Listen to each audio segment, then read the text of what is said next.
No, no. When I was 21, probably. Didn't we all go through that process when we were younger? I've been fortunate. This is Hamilton's hometown for me. And I've always worked within about a 2-hour radius of this city, and that's highly unusual in this business. I've had opportunities to go other places, and it's not because I'm necessarily a homebody. It's just tended to work out that way. Circumstances would arise that would say, no, I can't do that right now. You know, I worked in St. Catharines, got my first full-time job at CKTV down in St. Catharines, and had a lot of fun there. And of course, everybody's ambition was to go to CHUM. You know, if you were doing top 40 radio back in the 60s and 70s, I mean, it was the ultimate ambition. Then, of course, you know, CHUM or CFTR. Oh, hey, there's a choice now. That's great. Oh, wait a minute. Neither one of them pay money. So, but I finally got to Toronto. Of course, worked country music for 5 years, and then I was at CKUI for a little while. So there's that driving ambition to try to be as good as you can be and go to the top. And a few of the guys I work with went to the States and you know, made some pretty good bucks. Didn't last too long because, you know, it can be very fretful there. I had an opportunity to go to Windsor, I remember, when I was still single, and I was working in St. Catharines.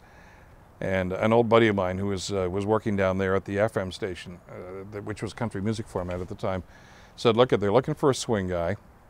And it's a few shifts on FM and a couple of overnight shifts on the weekend at the Big 8 too. Are you interested? And I was tempted. Oh my God, was I tempted. But I had a girlfriend at the time, and she was working in St. Catharines, and you know the old thing, well, you know what, I can't really pick up and leave because, you know, so I said, no, can't do it. And there's a part of me that says I'm kicking myself for doing this because, I mean, everybody wants an opportunity to work at CKLW. But as it turned out, about 2 years later, of course, they started to have their downward fall.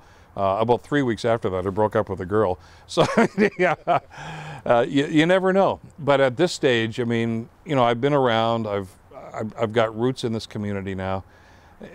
There'd have to be a very compelling reason for me to pick up and go someplace else.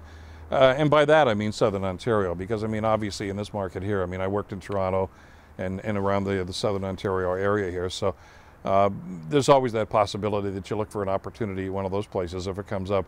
But it's got to be really something. I mean, I knew guys that would move from Halifax to Vancouver for an extra 40 bucks a week because they thought, well, it's a better opportunity. And it's a difficult choice to make. But I think after a while, especially because the industry's changed too. You know, you could be upwardly mobile in radio 25 years ago. The industry's changed, the jobs have changed. There's only about 3 people that own radio stations in this country now. And if you've got something that you like and you're comfortable with it, then why go? Why leave? Unless there's some compelling reason, whether it's financial or otherwise, to do so.